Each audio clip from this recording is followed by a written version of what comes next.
Start. Welcome everybody at our, if I'm not mistaken, our 5th day of the safety week already. And I'm very happy again that almost 100 people joined again to learn together with us from the potential mistakes we might make. And tonight we are very proud to have a very famous skydiver joining us and sharing his experiences with us, Pete Allum. Happy that you can join. So maybe before Pete starts, some practical things. You're all muted. Sorry for that. That's the advantage of being on the internet.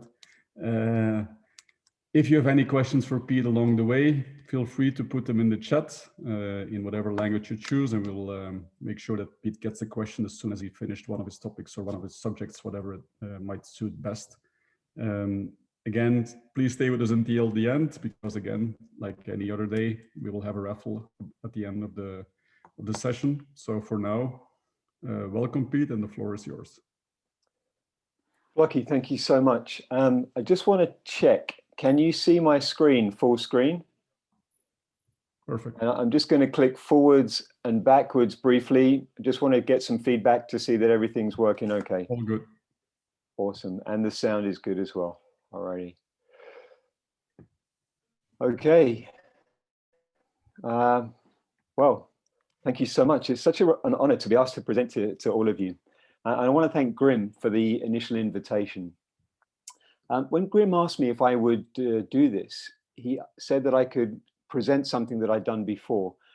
And having said that, I was kind of intrigued about how accidents happen and how we deal with them. So I thought, you know what, I'm going to dive into this subject.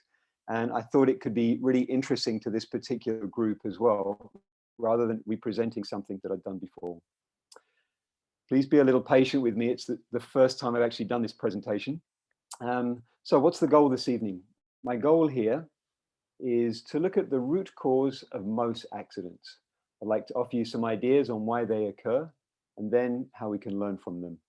It's certainly not a complete analysis, and I've read really heavily from some much greater minds that I include in the references at the end. All right, so who am I? Pete Allum, got a lot of jumps, and I've been jumping for a long time. It used to be an active AFF, tandem, and static line instructor. I let those ratings lapse about 10, 15 years ago, but I'm currently still a Flight-1 coach.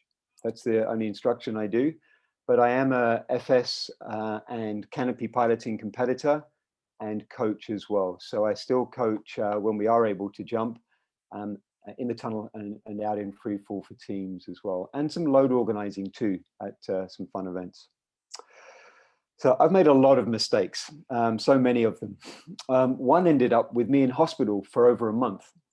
Most of them, fortunately, were just incidents or near misses, and I had some pretty cool scars from some of them, and certainly many memories. Actually, during the process of putting this together, I had a bit of a paragliding incident. It was a miss, but it was fascinating, as afterwards I could kind of analyze and use my new knowledge to break down how it happened. And if we have time at the end, I'd be super happy to talk through that particular incident. All right, so first of all, let's start looking at an accident. I want to give you a little bit of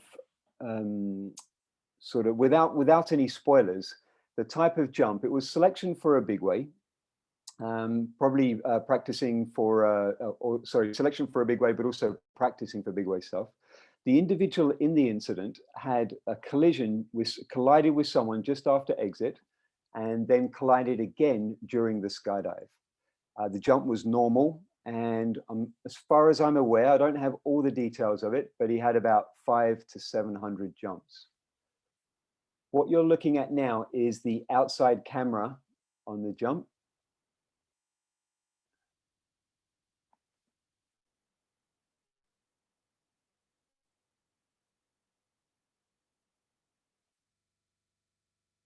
It's the cameraman pulling, and then if you look, you can see, hopefully you can see the canopy spiraling over the buildings, just kind of working its way out of the spiral now.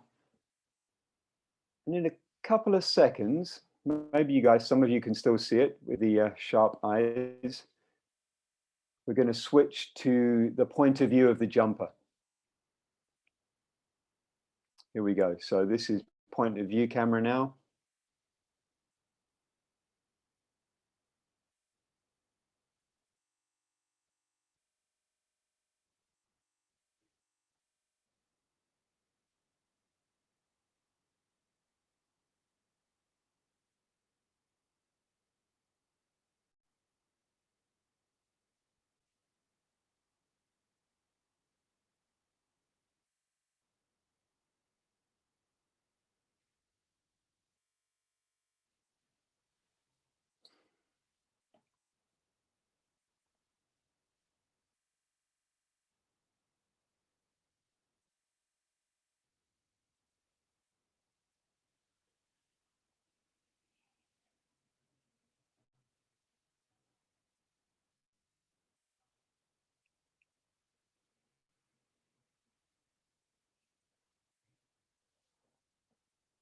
Phew. So I counted, it was about 8 to 10 seconds from getting the canopy straight to landing. When an incident like this normally happens, we, as a sport, tend to look at the environmental factors, the external factors, any equipment issues that might have gone wrong. My goal here, as you can see this evening, is to look at and dive into the human factor. I feel like it's something that's missing when we report on incidents. And so this was from a report for the US Navy in 2000, and it was revealed that 89% of the mishaps in this report were caused by human error. Now, the human element's a bit of a misnomer. It's not one of the elements that make up an incident, it's at the very center of the incident. If you think about it, it's human nature that actually drives us to the drop zone in the first place, that allows us to enjoy it, but it's also what's at the root of our mistakes. All right, so what is human nature? Well, it's who we are and how we make sense of ourselves and the world around us. It's how we see ourselves. It's our experiences to date. It's the number of jumps that we have, the time in the sport, our experience in its various disciplines, for example. It's also that interesting moment where you have an incident happening, could happen to two different people, but it could be the same incident on the same equipment at the same kind of time, but they would have very different outcomes depending on the individual. It's also the risks we take, whether we think that flying a 64 square foot canopy with 20 kilos with a wingsuiter next to you and right next to a big wall is within your parameters, within your risk zone. Or it's how you ride a bike, or even just getting into a car, how you drive that. It's also our attitude on any given day. It's our state of mind or our stress level, whether we're tired or hungry or hungover.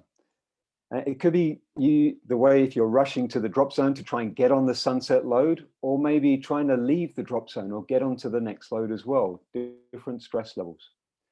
Our culture also plays quite an important role in how we learn, in how we communicate, or how we react to mistakes. There's some fascinating literature out there on the way culture affects us in our psychology. What about our motivation? Whether it's an internal or an external motivation. By internal, I mean you're passionate about what you're doing, you're trying to progress in a small area, and you're trying to get coaching, etc. Or external could be something like you're rushing to get on the sunset load because you want to get that Instagram post done. Then there are the physical stresses on your body, which are always going to be compounded by sinus infections or cold or something like that. And especially talking about the physical stresses that are on us, with an incident like the one we saw, the effect of spatial disorientation is going to be an issue. And I'm going to take a slight left at the lights here and just dive into spatial disorientation because I found it fascinating when I was studying for this, and I want to share what I found. So according to the FAA, between 5 and 10% of all general aviation accidents can be attributed to spatial disorientation. And 90% of those accidents are fatal. And here's a quote from Wikipedia on what spatial disorientation is about. So, the three-dimensional environment of flight is unfamiliar to the human body. creating sensory conflicts and illusions that make spatial orientation difficult and sometimes impossible to achieve. The result of these various visual and non-visual illusions is spatial disorientation. So my point for taking this little left at the lights here is I feel that we need to understand, train, and prepare for these factors, something that I don't think we're currently doing so well. All right, here we go. This is some video back from the jump again, where you can certainly see how spatial disorientation could have some kind of effect. And then you got that magical moment as we progress through any sport, when you say to yourselves, I've got this. And that's truly the moment when we need to wake up and realize that we don't even have a clue about what we don't know about our sport.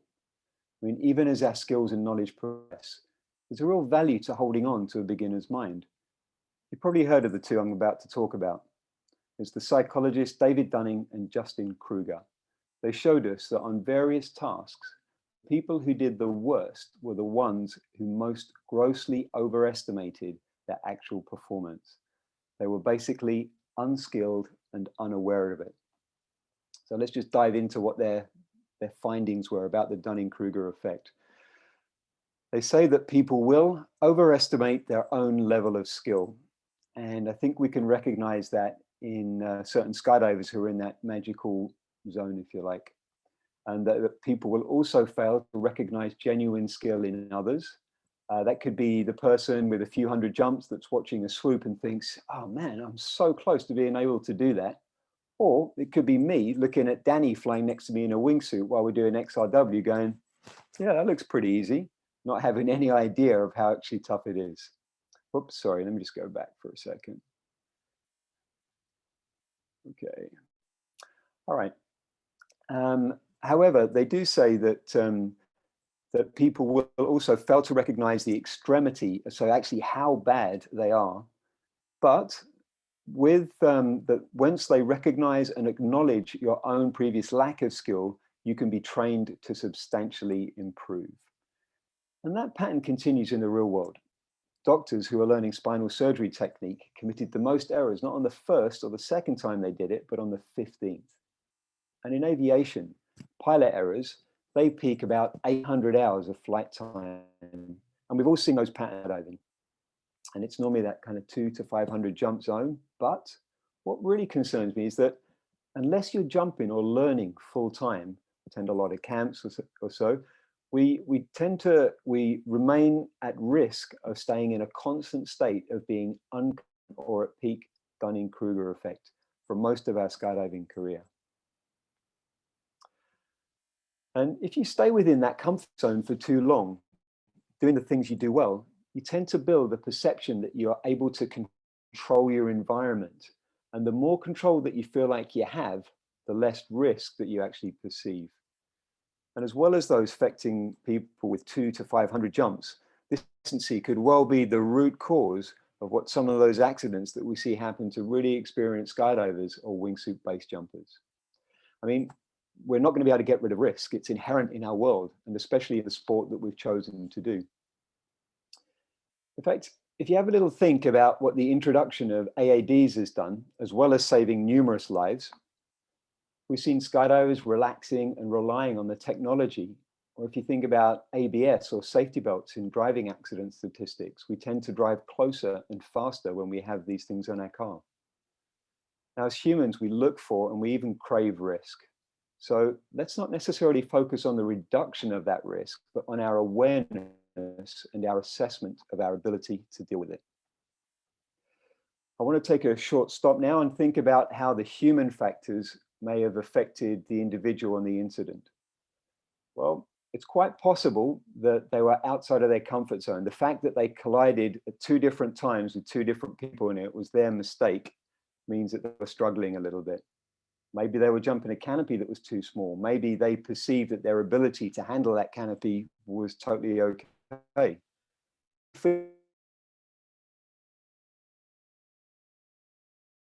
And then deciding, well, I'm not going to cut away because I don't want to look stupid. And I'm putting words in the individual's mouth here. I'm just trying to assess what went on from the outside. And there is no doubt that the physical stresses of rotation was having some effect on him as well.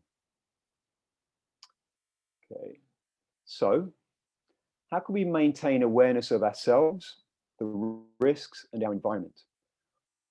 I think we can do it by committing to a path of lifelong learning. And this means continually learning new skills and maintaining a beginner mindset. One that enables us to stay honest and humble and aware of our environment. And these are the key factors that the US Air Force teach to its top fighter pilots, the guys and girls that are very at the top of their game there. And see, learning new skills also changes the way we think or the way we see the world. For example, if you learn a musical instrument, it actually changes the way you hear music. And once you've learned to weld, you're getting a crash course in physics of metallurgy.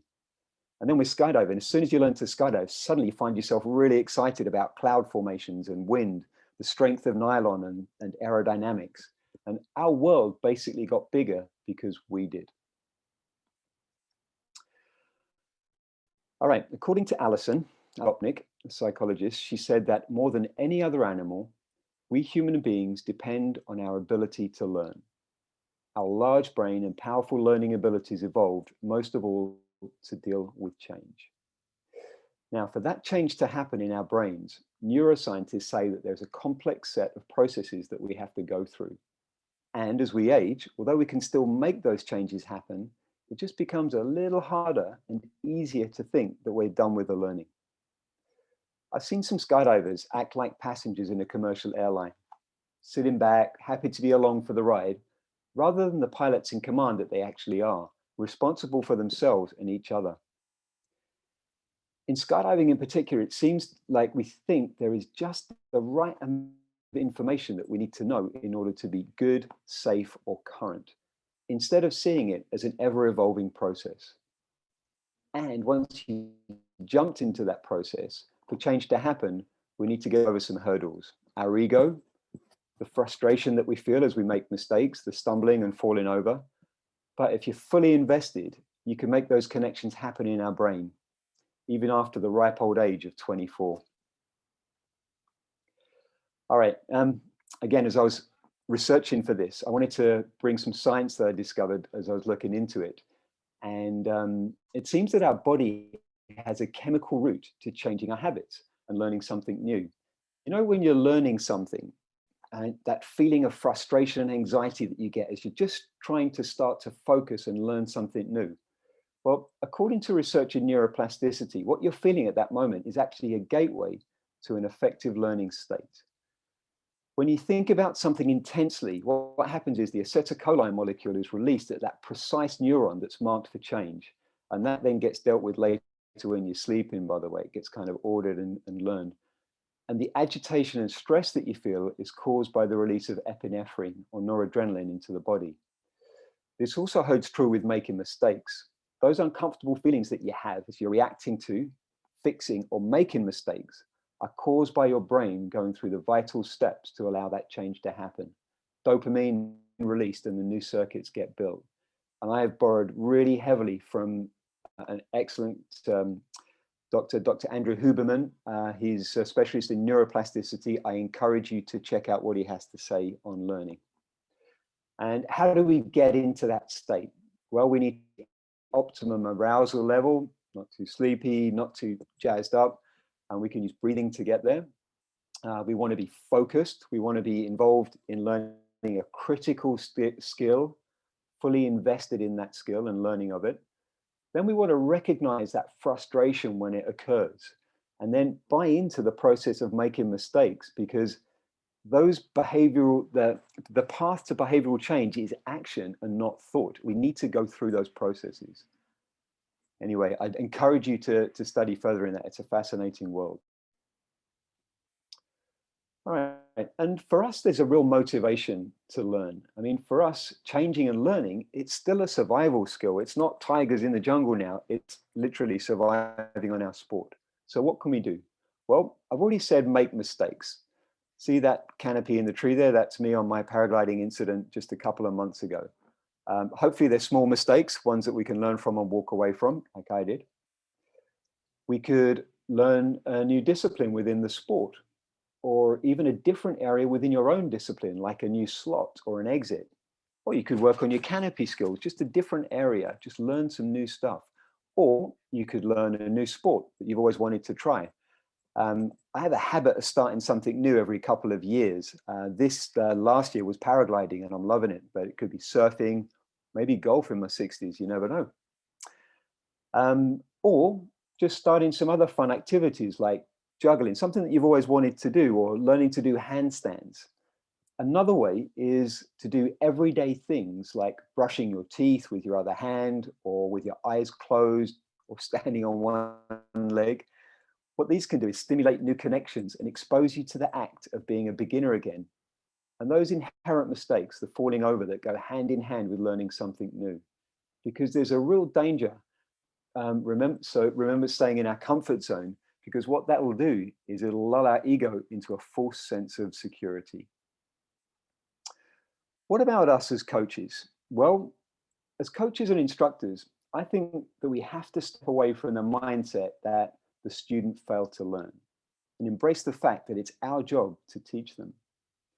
Quite often I hear a coach, load organizer, or instructor saying after an incident or an accident happens that it was so obvious that was going to happen to that person. They just weren't getting it.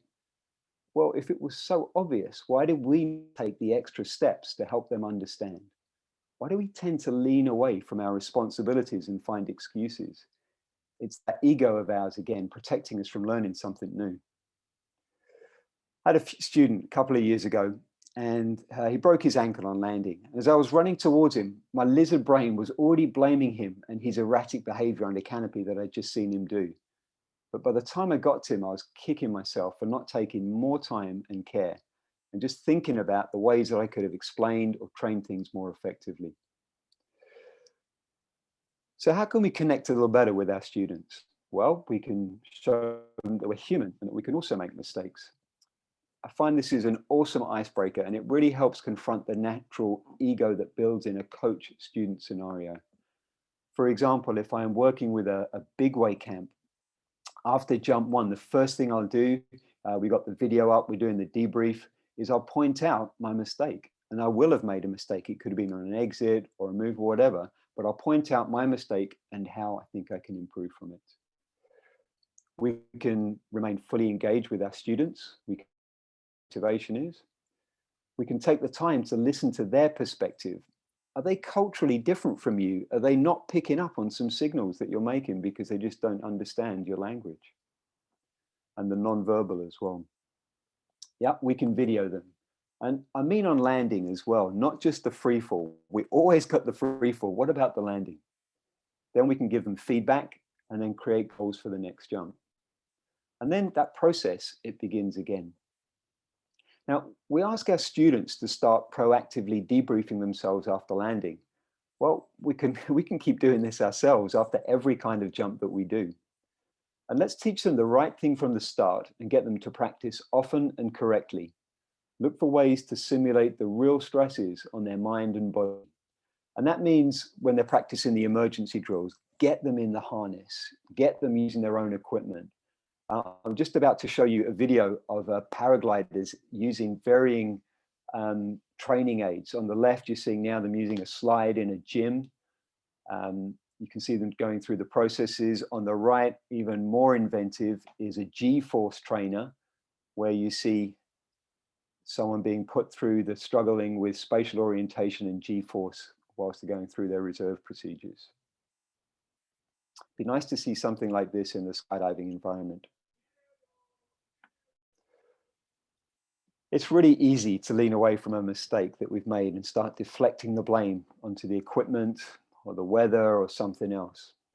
It's so much harder to embrace that sense of shame and deflated ego that you get. I know when I was younger, I would have been super happy to listen to my ego and stay quiet when I made a mistake. But after I started training full time for four-way competition, I realized that making mistakes was how I learned. And the quicker I admitted to them,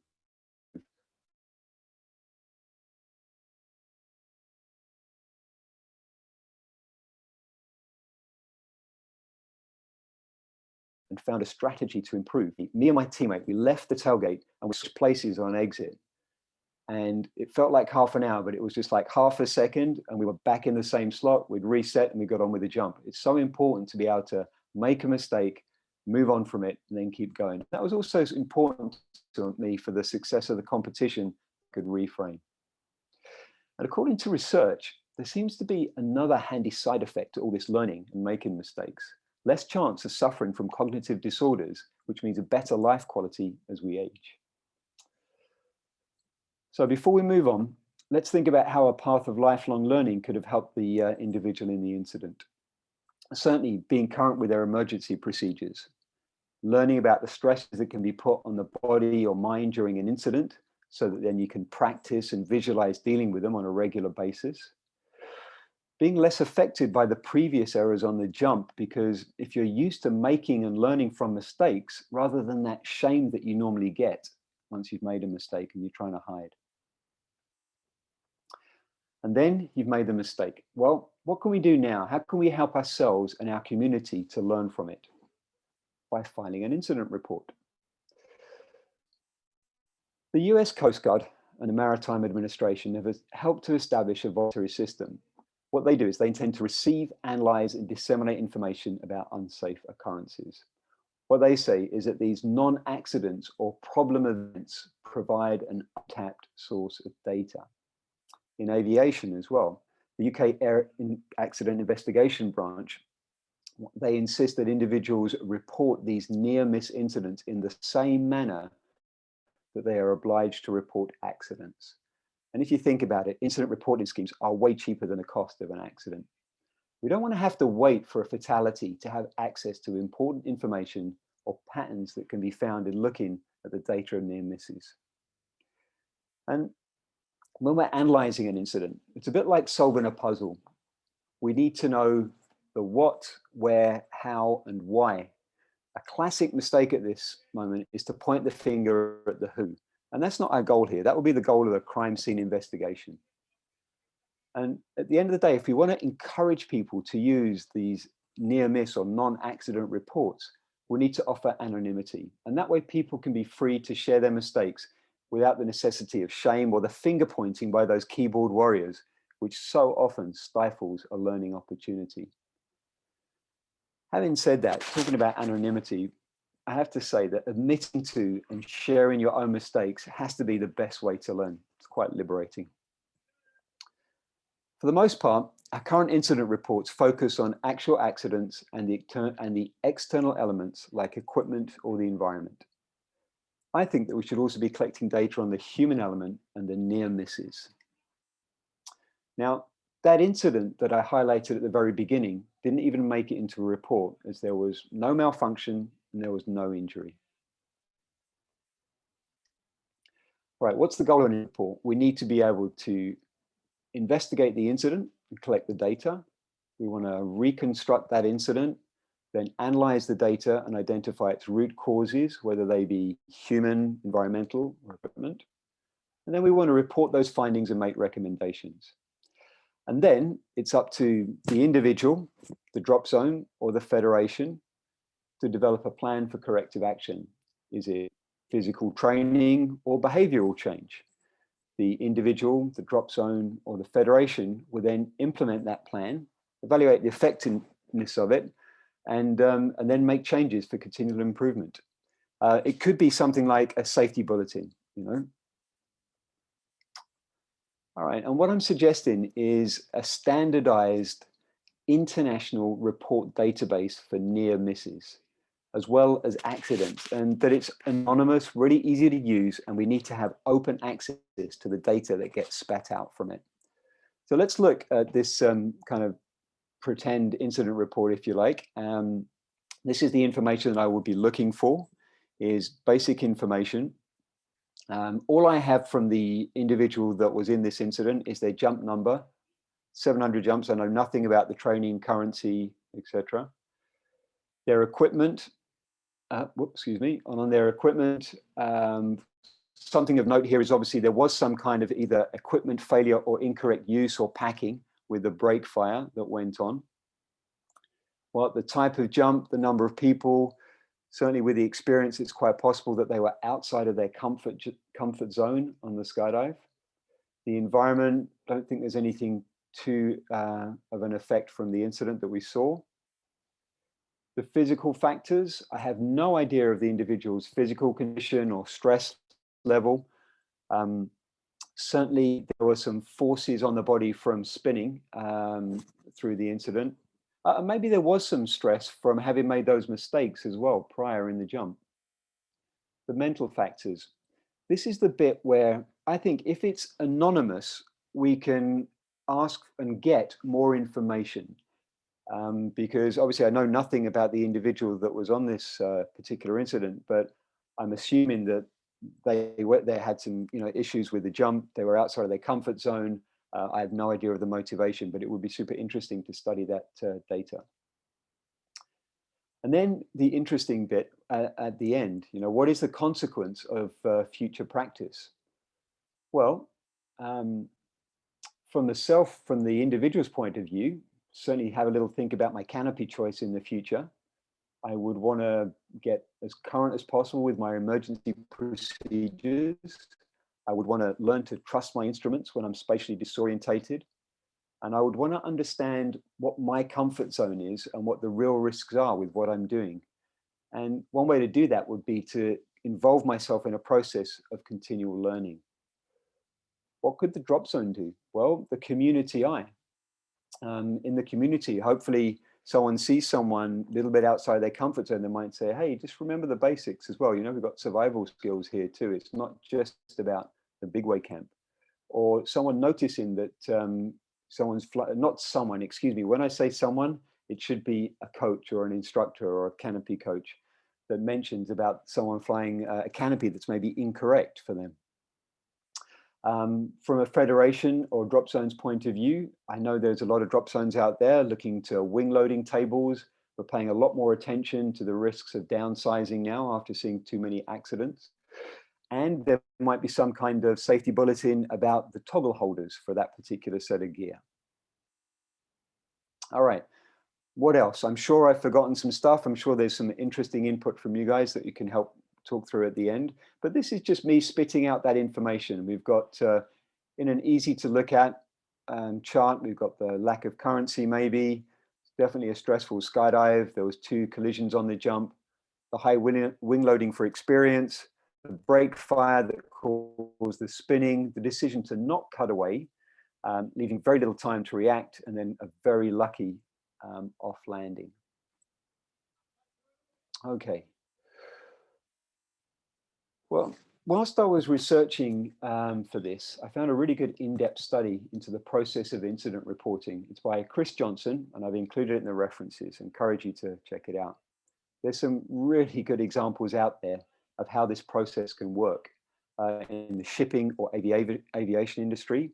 And I found a really good one in the climbing environment. And after this presentation, I'd really like to just go to the website and just share the screen and show you what their incident report procedure looks like. I have a really good friend, Julian Bartel. He's just set up a fantastic online learning platform called Flight-1. Great place to continue your skydiving learning and other areas. And he has a forum that's set up. It's called I Fucked Up, and it's where people can share information and learn from each other and get input from very experienced people. The base community has a pretty open communication and culture with regards to sharing incidents. There's a post I'm going to share with you from the recent that I saw recently on birds, and it's where an individual comments frankly on the human and external factors. I have let me share this, no problems at all. He's super happy, especially if someone can learn from his mistake. Let's watch the video and I'll talk it through.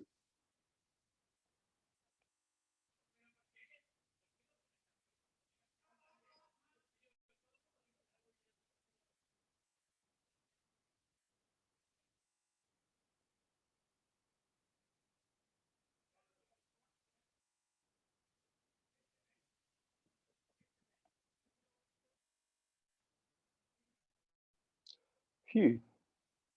Well, I want to share his words because they're brilliant. So this is his quote from the post. He said, "The things I did wrong: hard push on a potentially slippery exit, stepped in snow with my bootie on, Should have had nicer soles on my booties. And this is the next bit, the interesting bit that I really liked. I also wanted to get a photo for my mum for her birthday. And if I'm being totally honest, there was a part of me that wanted to get the shot. If she was going to have that photo on her wall for time immemorial, I wanted it to be a good exit. So there was some element of that influencing my decision to push hard. And then he says, things I did right. I jumped without foam in my arms when I'm base jumping, and that allowed me to punch out of my sleeves into my risers pretty easily without unzipping my sleeves.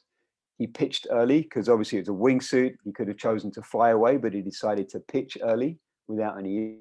And he says he's on rear risers pretty fast and was able to use them. And when the rears didn't work, I was able to let one up without surging the canopy and crank on the left rear riser. And he goes on to say that he remained calm and cerebral during the process, because you never know how you react until it happens, given the situation, that he was pretty happy with how he handled it, I should say so. Alrighty. So in conclusion, during this presentation, I've looked at the root cause of most incidents, me, the human being.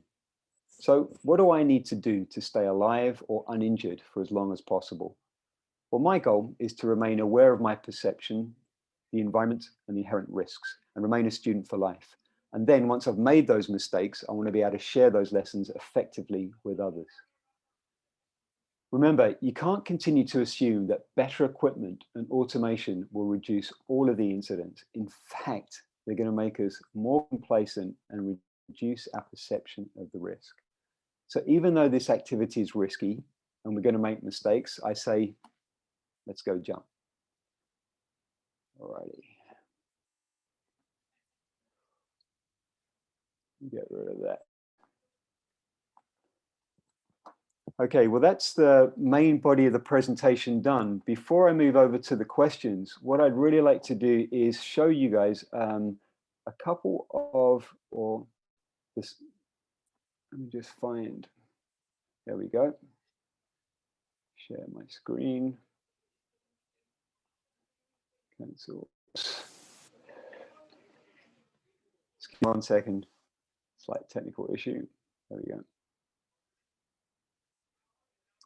Okay, are you seeing the Serac? Someone give me a thumbs up. You see the climbing website. Thank you very much. So this is the camp2camp.org Serac, and this is where you can leave a new report, you can review, you can see existing reports and find out more about it. The next thing I want to share. Are you seeing the next page now? Yes. Yeah. Thank you. And so,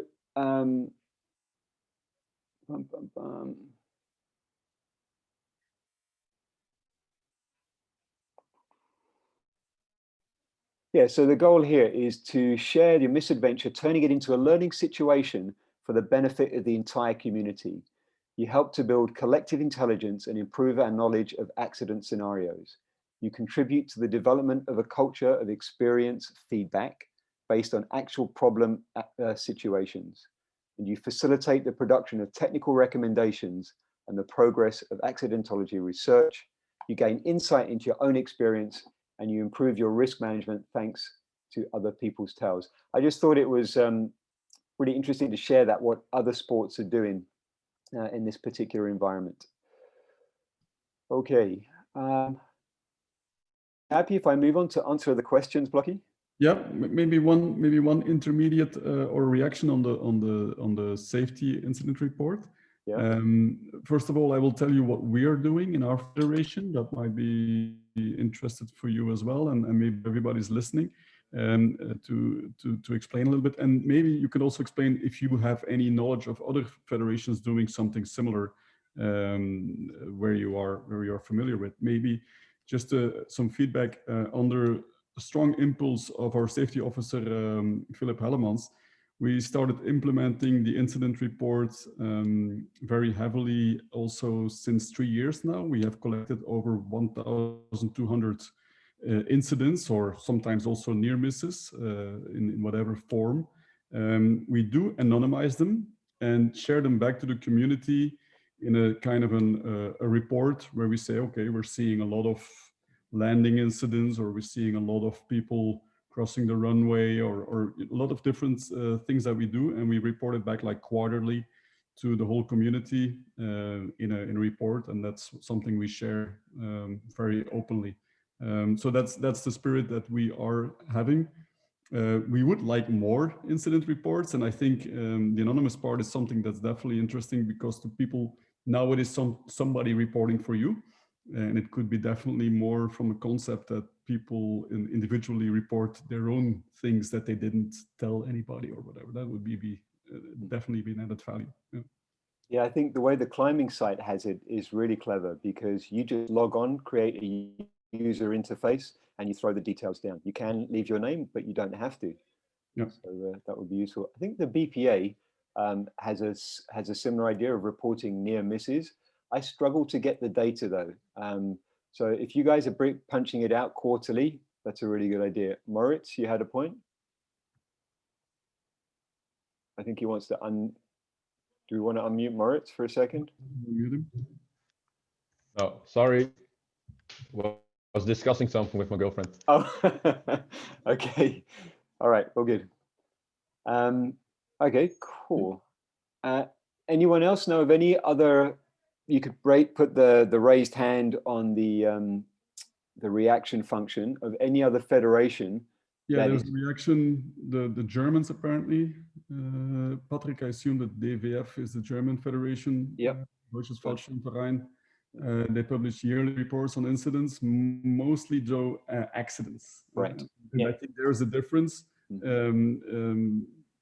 Of course, it's interesting to learn about accidents. That's what the ISC also does. They report on the happened accidents, and we're more interested in the causes that might potentially lead to an accident. Yeah. Yes, we don't want to wait for the accident, basically. I mean, it's those, we're all carrying videos as well at the moment. We have so much video data of near misses that normally just gets laughed about in the bar, but that's fascinating data that we should be sharing with each other and learning from. Yeah, that's true. Yeah.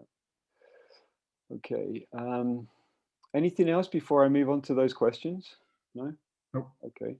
So there were some really, really good questions. I'm going to start off. Moritz sent me one, and I'm going to read the question out. And his question was, when doing high performance turns without a fly sight, how could you know that the deactivation altitude is not being crossed or almost being crossed? Optional second question, if question one is negative, what is your idea on when, degree of turn, wing load, type and size of canopy, etc., that people should be switching to onto speed mode? Obviously, try and get someone on a fly site as soon as possible if you think that there is any risk, and practice those moves up top. I put this question to Cyprus and I got a response as well. And they said, and I'm going to quote from their letter, it's a difficult question to answer. For us, the major points are vertical speed below approximately 300 meters. If you have no fly sight, then I think a pro-ditter indicates with the sound if you reach vertical speeds of approximately 29 meters per second below 300 meters, which would then be close to the activation speed of an expert Cypress. Then the user should think to change to a speed Cypress. And they said they do not have any info parameters about which wing loading or canopy size will create whatever vertical speed. And they said that when people approach us, we tell them to talk to the experts at the Flight-1 team, with a smiley face after that. Now, I found the question fascinating, and I have a rough rule of thumb. But last night when I got that question, the first thing I did was started chatting to my buddy Julian, and similar to me, we had a rough parameter of what we thought, and I'll share those parameters with you. We said that anything that's close to a 270 or higher on degree of rotation, anything that's, he said 2, I'm thinking 1.8 wing loading or over, we should consider moving to a speed, 90 to 96 size canopy, anything under that. And then, of course, you've got your speeds that you're checking for, hopefully when you jump in a fly site, to check those maneuvers up high before you even consider taking that maneuver to the ground. Where if you're jumping an expert, you've got your 78 mile an hour, your 35 meters per second, or if it's a speed unit, 102 at 46 meters per second. So any feedback from that question? No? Shall I move on? Okay. All right, next question. Are there mistakes you would repeat because you learned so much for them? That was a good one. I'd love to have had an example on that one, because I mean, I feel like mistakes are going to happen anyway, and that I'm going to make it quite a few times, because it just takes me a little while to learn certain lessons. And there's a real value actually to making a mistake on purpose, as long as it's not dangerous, as it gives you the opportunity to then correct it again. I'd love to hear some examples on that. So the person who wrote that, if you want to fire some questions in some examples in the chat, we can come back to that in more detail. All right, next question was good. I heard this a couple of times worded in different ways, was how can we avoid complacency on a daily basis? Well, I recommend that you create a culture for yourself and for others on the drop zone that's honest, and it makes you aware of your environment. And that environment needs to be one where you're expecting to make mistakes. Acknowledge that complacency can appear if you're always doing the same thing. So go out there, learn new things, constantly put yourself in that humble, honest, and aware environment, like those US fighter pilots. Okay, So maybe yep. somebody gave a good reaction. We have Luc Ballens from Vigil in the team as well. And he gave him maybe a good input for those people that are jumping Vigils and they are kind of curious if they come close to an activation speed. So you can have your Vigil checked out, and you can have it graphed to see if you're anywhere near that activation speed. So. And apparently the Mars M2 as well. Yeah. Cool. Maybe worth checking for yourself. Yeah. And just to say that Julian and myself, once we talked about this, we said that we were looking forward to putting a fly sight on and checking various canopies and various maneuvers to see what kind of speeds they had. Okay, next question. What are the conditions where making mistakes is most likely, and what can we do to avoid them? Well, mistakes are going to happen when we're learning. They're just part of the process. We want to avoid dangerous mistakes. So get to know yourself and how you perceive risk and the environment. And if you think you're on the outside of your capability to deal with that, then you need to be stopping what you're doing straight away. So I think being aware that it's that self-awareness that I spoke about during the presentation, being aware of how you are, what your nature is, your perception, and try and find your patterns for learning. Okay. What would be the first step if you're interested in becoming a rigger? Interesting question to ask me. Well, chat to your local rigger, see if they'll explain the process to you. They might even be able to take you on as an apprentice. In the meantime, get super nerdy about your equipment. Study that stuff. It's really fun getting under the hood. Okay, tips on breaking, next question. Tips on breaking a bad vibe after too many mistakes and turning it back into a positive mindset. Well, first thing is to change what you're doing physically. Get up, stop what you're doing and change your physical action. Act in a different way. Then maybe recheck your goals. If you're constantly making mistakes, maybe you set some goals that don't work. And then if you absolutely want to achieve those goals, maybe you need to find a different set of tools to work on that. You know, it might be a different coach, just a different way of training. Yeah. Let me just check the chat, see if there's no. Okay, I'll just keep on moving then. All right, I really like the next one. Hi, Pete. What is the best way to integrate yourself into the landing pattern traffic if you have a higher wing load but are exiting later? Camera for a tandem or a wingsuit? Right. Discover how much range you've got with your current wing. For example, on my 79 VK, I can pretty much start with a tandem if I fly it well. So really get to know your canopy in all its different flight modes so that you can make it stay up and you can fly the pans. And consider that if you're doing that job, consider flying something that gives you range as well, because you know you could be out in spots. And then as you're making your way back to the pattern entry point, constantly scanning and assessing what others are doing. What kind of wing load do you think that person has? What kind of flying style they've got? And become a personal air traffic controller, assign context to everyone. Next question. Do you believe that this is a sport where any skill level can be taught and attitude counts just as much? Or is it a fact that some people are just not made for it, which is a statement that I picked up on several occasions when hanging around drop zones, listening to people commenting on others, and should these people be told as such somehow, for the sake of themselves and safety in general? Well, if someone's unsafe, or they need help, and if they can't fix it for themselves, then the professionals need to step in. You know, as instructors, coaches, qualified individuals need to get involved with that process.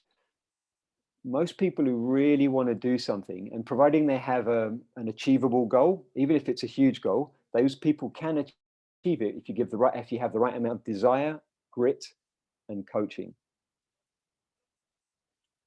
Okay, I'm going to keep moving. Next question. Do you think that urge, drive, and adrenaline can take over from general fatigue after a short night, or whatever cause, where the fatigue then kicks in as twice as hard after the jump day? Or is this just a false sense of being okay to jump during the day? All right, so we've all woke up with little sleep and realized that we've got to go skydive, but everyone's different and has different levels. For example, if I don't sleep well because there's a world meet and I've got some pre-competition nerves, I'm aware of it the next day and I kind of look after myself. I make sure that I get the right amount of food, hydration, and rest as much in between rounds so I can give 100% when I'm jumping. But if I'm on a project where the risks are really high and I feel like that, I let the alarm bells ring extra early and recognize that I might have to stop what I'm doing. And those chemicals, the adrenaline that you're feeling, they're all for short periods, but they also come with a bit of a crash. And if other people's safety is involved, then I certainly want to think about pushing it too much. Anything else there? Okay. Oftentimes, incidents are at the bar. So next question, when people involved in the incident are not around, people gladly share their opinion about either the incident or the people involved. In all honesty, I'm sometimes guilty of this, but at the same time, I wonder what is being said about me when I'm not around. Do you feel this impacts our performance and ability to make mistakes? And do you have any pointers on keeping a healthy culture on the drop zone? Pretty good question. And I think I touched on that during the presentation as well. So a lot of things are discussed in bars. Most of them are exaggerations, and the advice offered is normally more about opinion rather than fact. Speculation and character assassination are a real dangerous mix, and it probably shows some kind of insecurity by the person giving them. And yeah, I do think if that happens, it can affect someone's decision-making process in the future. They don't want to look stupid. And I think, as coaches, load organizers, we need to lead the way in that. We need to show that we're all human, and we need to encourage sharing our mistakes as an opportunity to learn, something that's it's starting to happen on the drop zone, but we need to do more. Because, remember, as soon as you make that mistake, initially you're desperately trying to hide and hope that no one noticed that you made it. And, it's if we do that, we're missing that opportunity of getting that useful data from that near miss that could stop a fatality in the future. And it's super liberating admitting to your mistakes. It really is a great way to underpin your learning.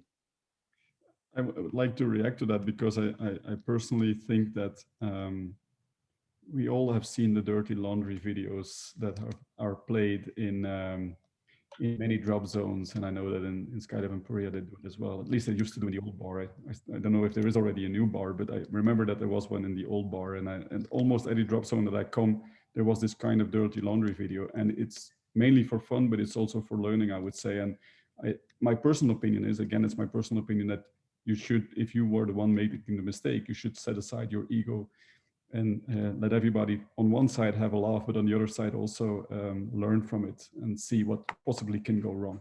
That's my opinion. Yeah, I agree with you, Blocky. In fact, going back to that paragliding incident that happened a to me.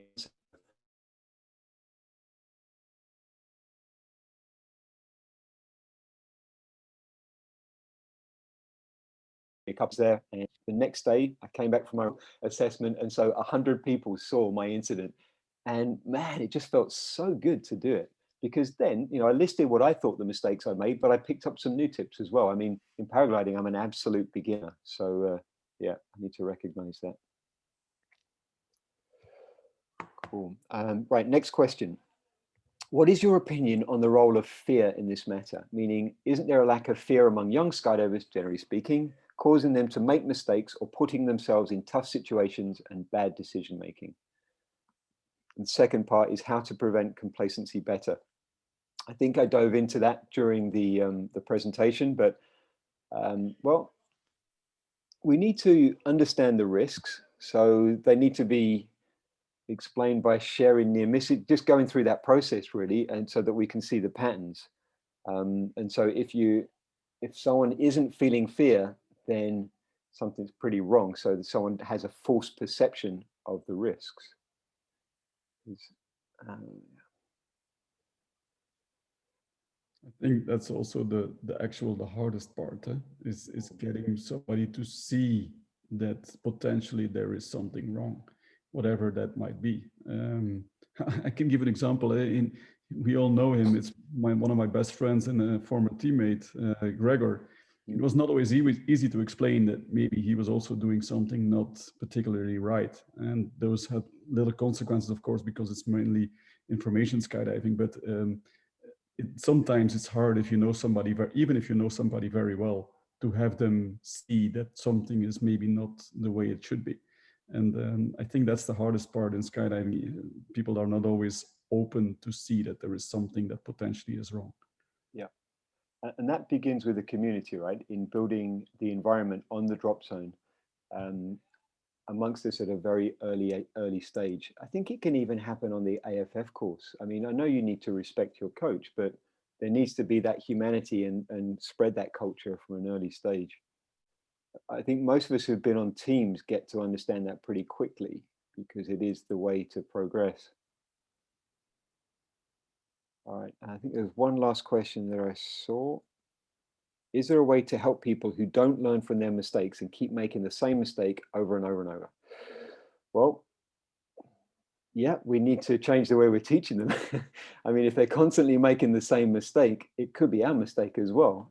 So as a coach, if I see someone doing that, yeah, it's really easy to say, oh yeah, they just keep doing that same mistake, but maybe I should hand them to another coach then, or find a new technique or a new way. Maybe it's a cultural difference. They're not understanding what I'm saying. So I think that's our responsibility. Any more feedback, Blocky, or? Yeah, there was one more question saying, how do you react to people when they get warnings from incidents, coaches, other skydivers? For instance, to explain how we currently treat that, you can get a yellow or a red card in our federation.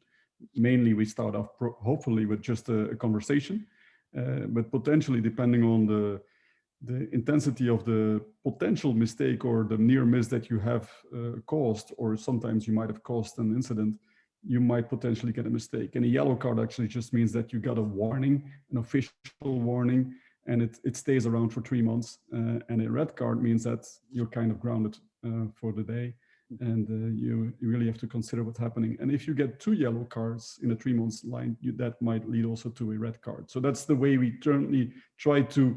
I mean, there is, of course, the preventive part by talking to people, but sometimes you have to be a little bit stricter. This particular case also refers to the fact that sometimes people are not listening. We have tried this with our card system. Do you have any knowledge or what is your experience in other federations? Yeah, I can't speak for federations because it seems to be a drop zone or an event-based thing, and the red card works incredibly well. I would definitely go with that. It'd be interesting to see if there are other federations. You're saying that, Blocky, this is a federation-based thing? Yeah. Very nice. Okay.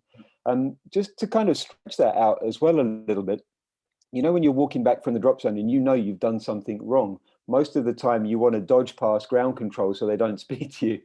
Well, I mean, if we can get to the point where individuals, as they're walking back, they go to the ground control and say, this was my mistake, this is how I think I should fix it. Like kind of starting things from that level. And we still make a lot of basic mistakes on communication, I think, when we're on the drop zone.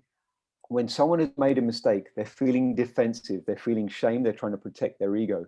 The way we attack them then sometimes once they've made that mistake has a really negative effect on the learning, and they're less likely to admit to something in the future. I think if it's done correctly with respect for the individual, and it's not a character assassination, it's more about the physical fact, what they had to do, then that can work a lot better. Yeah, in that aspect, also because the person asking the question also said, yeah, sometimes people don't realize that they're not ready for the next step or the downsize or whatever, and the feedback I can give there as well, and that's something that we have been taught in our federation, and we try to teach as well, is that it all depends a bit on the type of conversation you're having with that person. The lesson there sometimes learned is, if I would walk up to you and said, really, is that the way to do it? It could be also different conversation, like, listen, this is what I've seen, and this is what the effect had, what it had on me, and I'm sharing that with you, and then see what the reply of that person is. It said, oh, I didn't realize that it had that effect on you. So it's kind of a different type of communication that you might be having. And then, of course, if the person is not open or whatever, you can enlighten your point of view and maybe show a video or stretch what, talk to some other people. So that's a different approach in telling people what you have seen and how it, what an effect it had on you, instead of telling the person that you did something completely wrong. That's a different aspect in that. I just realize that it also depends a little bit on what type of drop zone you are. Like the times I remember being on the Arizona drop zone, you could not pass by that safety officer. He was there and he saw everything. So you knew exactly what you were just telling, that you better walk up to him and say, okay, indeed, I wasn't 100% right, or it wasn't completely aligned with the line of flight, or whatever you did wrong. You better go directly to him, because he would have seen you anyway. So I think it's a state of mind. Yeah. Can I add something to this, gentlemen? Sure. Last year, I've seen a coach to a student where his student definitely made a great mistake, and the coach asked the student, "Well, how do you think this thing you did went?" And he gave the student a lot of time to think about his answer, not stressing, trying to not in a non-verbal way show his anger, because he had reason to be worried, at least. And this caused for the students to give a real honest answer of what was going on in this jump, and what did he do, and what did he feel. And the coach was getting so much information from the students. And on that information, he could really adapt his coaching style to the students, especially debriefing the mistake that was made. So I think that's a good style to use.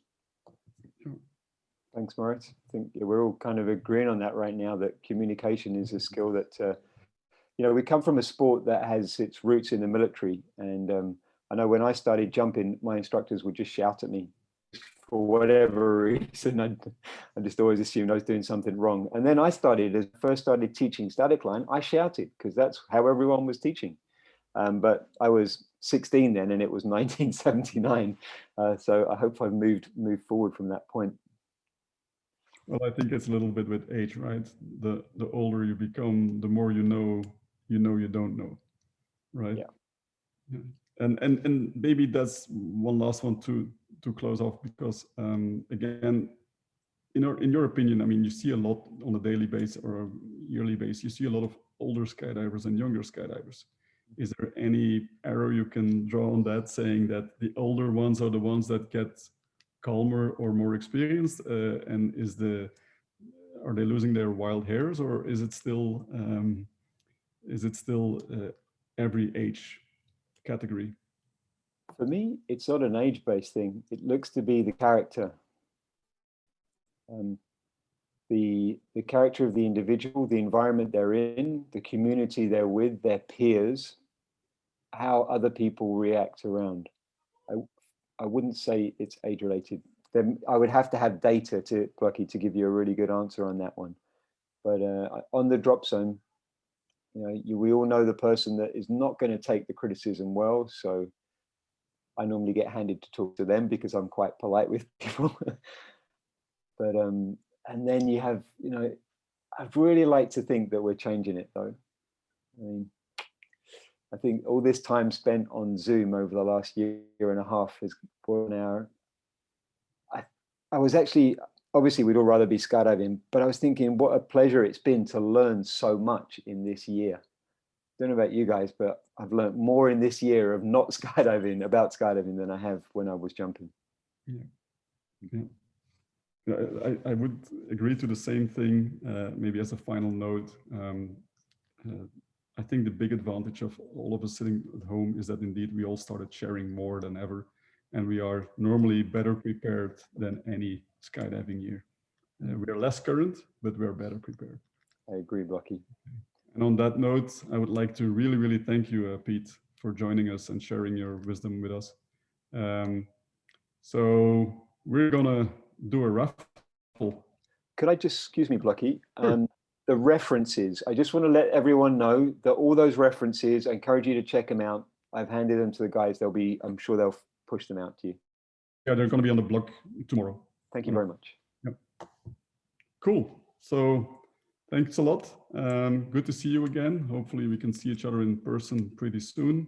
And let's see what happens if we turn the wheel.